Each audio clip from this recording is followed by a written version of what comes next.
What do we have here? It is a Godox XPro transmitter. Let's set it up today in the studio.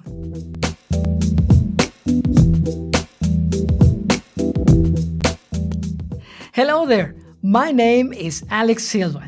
Today I'd like to share with you how to set up a Godox XPro transmitter. This is the newest addition to my flash photography gear. This is a dedicated transmitter.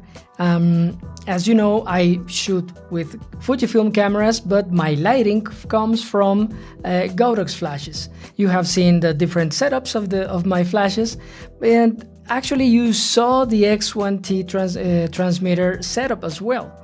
But the X1T is very good. However, it's not always easy to configure. I mean, it's not super intuitive.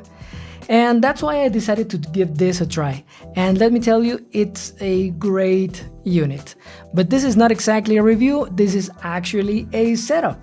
So let's see what happens and what can we do with this unit. So let's start examining the physical aspects of this unit. And as you can see, well, it has a large screen. Compared to the X1T, it's way larger, and we'll see why. It has this row of buttons that have no labels so far, but apparently they will have some function. We have another row of buttons that are not labeled. This will depend on what is aligned on the screen with these buttons. But we also have a mode button, a tester button, menu, TCM, the click wheel, and the set button. On one side we have two switches, one to turn the unit on and the other to turn the focus assist light on. On the other side we have two ports. One is a USB-C port in order for you to run any firmware updates that may come in the future, and the other is a 2.5mm jack connector. To be honest, I haven't used those cables for anything. I'm not going to cover that. Oh, there's another physical portion of this that we need to examine, and it is the battery compartment, which is right below the screen. And as you can see, I'm using alkaline batteries. It turns out this model of transmitter is a bit particular about the batteries that you're going to use with it. So if you try to use regular, let's say not regular, but rechargeable batteries, they produce a slightly lower voltage, and this unit has a battery charge indicator. You can see the battery charge indicator on the top right corner of the screen, and right now, since I'm using alkalines, it's showing a full battery. However, if you use rechargeable batteries, you may run into a situation where the indicator already starts with half a charge. And then if the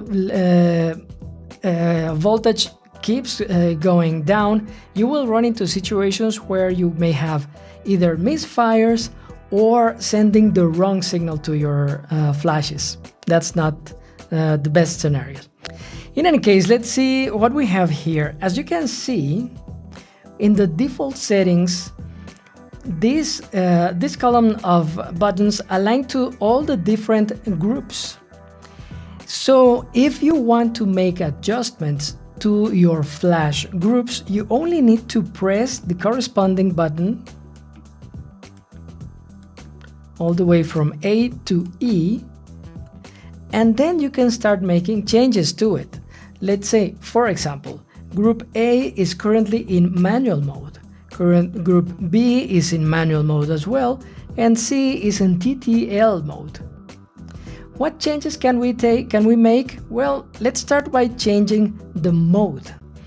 So if we want to change the Group C, for example, and then we press Mode, we're now in manual mode.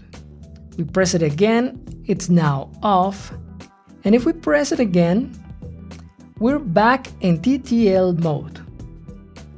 Now, if you are in TTL mode, you can change the flash exposure compensation, whether it is from -3 stops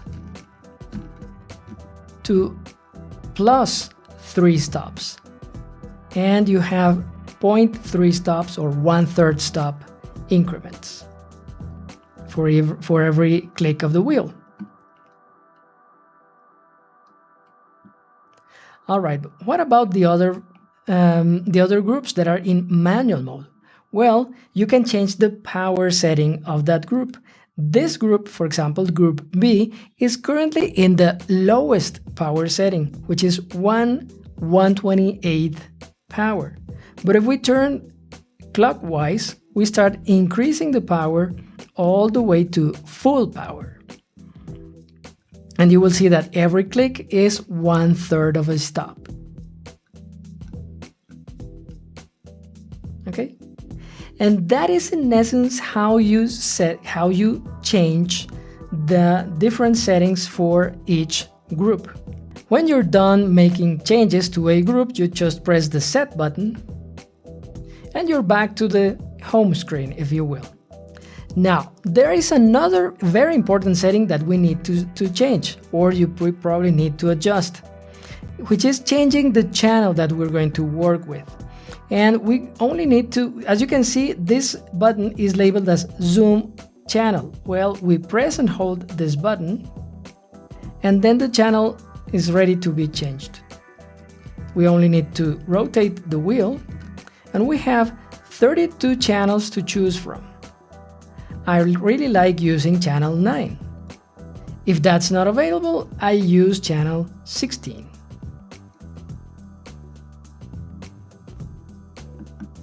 When I'm finished, I just press the set button and we're done.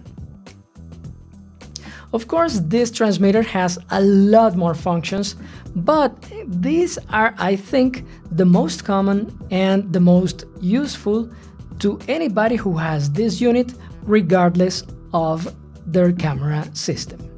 And as you can see, this is actually a very intuitive unit to be used, and I'll let you know in a long-term review how it went, and especially compared to the X1T unit. I really hope you found this video interesting, informative, but also entertaining.